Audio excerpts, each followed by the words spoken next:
بسم اللہ الرحمن الرحیم۔ آپ جہاں کہیں بھی ہوں، اللہ آپ کو اپنی حفظ و امان میں رکھے، آمین۔ پیارے دوستو، السلام علیکم۔ آج کی ہارر سٹوری کا تعلق چھانگا مانگا جنگل سے ہے۔ پیارے دوستو، آج سے 20 سال پہلے رجب بھائی کو لاہور دعوت دی گئی کہ آؤ بسنت مناتے ہیں۔ آج سے 20 سال پہلے بسنت پہ کوئی اتنی پابندی بھی نہیں تھی، تو رجب بھائی کے دوست تھے عمران، اور عمران جو لاہور میں رہتے تھے، انہوں نے رجب بھائی کو بولا کہ اور بھی دوست ایک دو ساتھ لے آنا۔ تو رجب بھائی بتاتے ہیں کہ بہت شوق تھا گڈی بازی کا، اب تو ہم شادی شدہ ہیں، بلکہ ادھیڑ عمر کے ہو چلے ہیں۔ تو رجب بھائی بتاتے ہیں کہ ہم نے عمران کی دعوت کو قبول کیا، کیونکہ عمران بھی آتا تھا، چیچا وطنی۔ رجب بھائی چیچا وطنی کے رہنے والے ہیں۔ تو رجب بھائی کہتے ہیں کہ ہم نے پروگرام بنایا اور لاہور کے لیے روانہ ہو گئے عمران بھائی کے گھر۔ تو خوب ہلا گلا لگا ہوا تھا۔ پہلے ہم نے رات میں گڈی بازی کرنی تھی، اور پھر دن میں ہم بھی ڈورے وغیرہ لے کے گئے، لیکن لاہور کی ڈور کا کچھ اپنا ہی مزہ ہوتا ہے، اور لاہور کے گڈوں کا۔ خیر، رجب بھائی بتاتے ہیں ہم نے اور عمران بھائی کے دوست خوب گڈی بازی کی ساری رات، ٹکا پاٹیاں کی، پھر دن میں تھوڑا سا آرام کیا، اور پھر شام میں دوبارہ چھت پہ گڈی بازی کرنے کے لیے چلے گئے۔ بہت انجوائے کر رہے تھے۔ تو جو عمران بھائی کے دوست تھے، ان میں سے جو میں اپنے دوست لے کر گیا تھا، ان کی پتنی کیا آپس میں بحث چلی کہ اچانک ان کا پروگرام بن گیا کہ بھئی چھانگا مانگا جنگل بھی چلنا ہے۔ تو عمران بھائی نے کہا چلے جائیں گے یار، اس میں کون سی بڑی بات ہے، پہلے خوب انجوائے کر لو تو چھانگا مانگا بھی چلے جائیں گے۔ تو رجب بھائی بتاتے ہیں کہ جب ہم بسنت سے فارغ ہو گئے تو ہم روانہ ہو گئے چھانگا مانگا کے لیے۔ عمران بھائی کے ایک دوست تھے میجر سہیل صاحب، ان کی اجازت سے رات رہنے کی بھی اجازت مل گئی، اور ہم نے ڈیسائیڈ کیا کہ رات ہم وہیں گزاریں گے۔ اب تو خیر وہ 8 بجے بند ہو جاتا ہے چھانگا مانگا جنگل۔ تو ہم نے خوب کھانے پینے کا سامان لیا اور چھانگا مانگا جنگل کے لیے روانہ ہو گئے۔ تو رجب بھائی بتاتے ہیں کہ ہم ایک جگہ کیمپنگ کر رہے تھے، تو ہم نے چائے شائے بنانا شروع کی، خوب کھانے پینے کا سامان ہمارے پاس تھا۔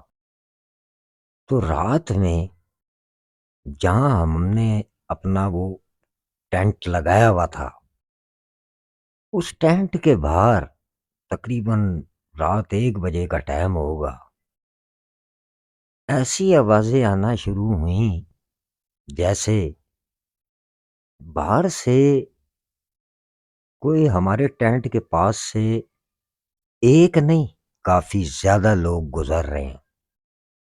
تو ہم نے کہا شاید ہم سے بھی آگے کوئی لوگ ہوں گے کیمپنگ کرنے والے، وہ جا رہے ہیں۔ ہم واپس اپنے ٹینٹ میں بیٹھ گئے، باتیں کر رہے تھے بسنتی کی کہ دوبارہ آواز پیدا ہوئی۔ تو عمران بھائی نے باہر جھانکا، عمران بھائی نے کہا کچھ لوگ جا رہے ہیں جن کے ہاتھ میں نا لائٹیں ہی لائٹیں ہیں، تو ایک دم ٹینٹ سے ساروں نے ہی گردنیں نکالی باہر کہ دیکھے تو صحیح.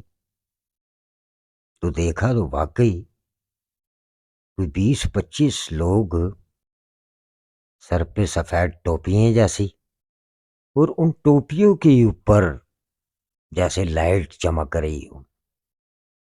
تو عمران بھائی کے ایک دوست نے کہا وہ آؤ باہر نکل کے ذرا دیکھے تو صحیح یہ جا کدھر رہے ہیں. لگتا ہے یہ بھی بسنت منانے جا رہے ہیں، کیونکہ بسنت کا بھوت سب پہ سوار تھا. بسنتی کی ٹینٹ میں باتیں ہو رہی تھی. دوستو آپ یقین کریں کہ رجب بھائی بتاتے ہیں جیسے ہی اس نے کہا لگتا ہے یہ بھی بسنت منانے جا رہے ہیں، تو ایک سناٹے دار تھپڑ عمران بھائی کے دوست کے منہ پہ لگتا ہے. اس ٹائم تو اس کو محسوس ہوا جیسے ہم میں سے کسی نے اس کو تھپڑ مارا ہے. وہ بدتمیزی کرنا شروع ہو گیا کہ تو انو شرم نہیں آندی، ایک ہی حرکت ہے، فلانا ہے ڈھمکانا ہے. وہ بھائی کیا ہو گیا تجھے، تھپڑ کیوں مارا ہے؟ کہ تیرا دماغ تو نہیں خراب ہو گیا، تھپڑ کس نے مارا ہے تجھے؟ یار اس کے گال پہ ریڈ رنگ کا نشان. خیر اس ٹائم تو ہم اتنا نہیں سمجھ سکے، ہم یہی سمجھتے رہے شاید تو نے مارا ہے، شاید تو نے مارا ہے، مذاق میں، کیونکہ بڑا فری مذاق تھا ایک دوسرے کا. تو رجب بھائی بتاتے ہیں کہ ہم ٹینٹ میں واپس گئے، ہم نے اس سے سوری کی. ہمارے ذہن میں بالکل نہیں کہ وہ جو جا رہے تھے 20-25 لوگ جن کے وہ سر پہ لائٹیں جیسی جل رہی تھی، ہمارے ذہن میں یہی بات کہ وہ کوئی پکنک کرنے آئے ہوئے تھے اور انہوں نے بھی کیمپنگ کرنی تھی اور وہ کہیں آگے جا رہے تھے. اب ہم گھر آ جاتے ہیں واپس. 1-2 دن کے بعد ہم نے اور رکنا تھا، کوئی شاپنگ کرنی تھی لاہور میں، اور پھر ہم نے اپنے گھر واپس آنا تھا. تو دوستو رجب بھائی بتاتے ہیں آپ یقین کریں کہ وہ عمران بھائی کا دوست رات میں سو رہا تھا، اس کے پھر تھپڑ لگا منہ پہ گھر آ کے بھی. اب جناب سب سوچنا شروع ہو گئے یار ایسا کیوں ہے. پھر ہم میں سے ہی ایک دوست نے بولا بے وقوفو، وہ جو لوگ جا رہے تھے اس نے یاد ہے کیا کہا تھا؟ اس نے کہا تھا شاید یہ بھی بسنت کرنے جا رہے ہیں. وہ انسان نہیں تھے یار، وہ کوئی اور مخلوق تھی. ان کو اس کی بات بری لگ گئی ہے. تو عمران بھائی کہنے لگے نہیں نہیں یار وہ لوگ ہی تھے. وہ دوست کہنے لگا نہیں تم میری بات مانو، اب کون اس کے تھپڑ مار رہا ہے، یہ ایک دم اٹھا ہے. خیر عمران بھائی اس کے اوپر قرآن پاک پڑھنا شروع ہو گئے، کیونکہ وہ ڈر سا رہا تھا، بہت زیادہ ڈر رہا تھا. تو جب وہ بہت زیادہ ڈر رہا تھا تو عمران بھائی نے پوچھا کیا ہو رہا ہے تجھے، یہ کیا حرکت کر رہا ہے تو؟